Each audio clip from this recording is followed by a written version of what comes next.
FIFA world cup ഫൈനലിൽ Argentina ആരാധകരുടെ കരഘോഷങ്ങൾക്ക് നടുവിൽ സമ്മർദ്ദത്തിനും പരാജയത്തിനും വഴങ്ങാൻ മനസ്സില്ലാതെ ഒരു കരിനീല ജേഴ്സിക്കാരൻ ഓടി നടക്കുന്നുണ്ടായിരുന്നു.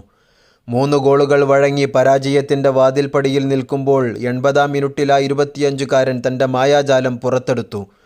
കിലിയൻ എംബാപ്പെ ലോട്ടിൻ പ്രതിരോധ നിരകളെ തകർത്ത് എണ്ണം പറഞ്ഞ 3 എണ്ണം ഉന്നം തെറ്റാതെ തൊടുത്തുവിട്ടു. കരഘോഷങ്ങൾ നിശബ്ദതയിൽ ഉയർന്നു കേൾക്കുന്ന ഹൃദയമിടിപ്പുകൾക്ക് വഴിമാറി. കാൽപന്തിൽ ഹരം കൊള്ളുന്നതിനേക്കാൾ അത് പഠിപ്പിക്കുന്ന പാഠങ്ങളാണ് പ്രധാനം.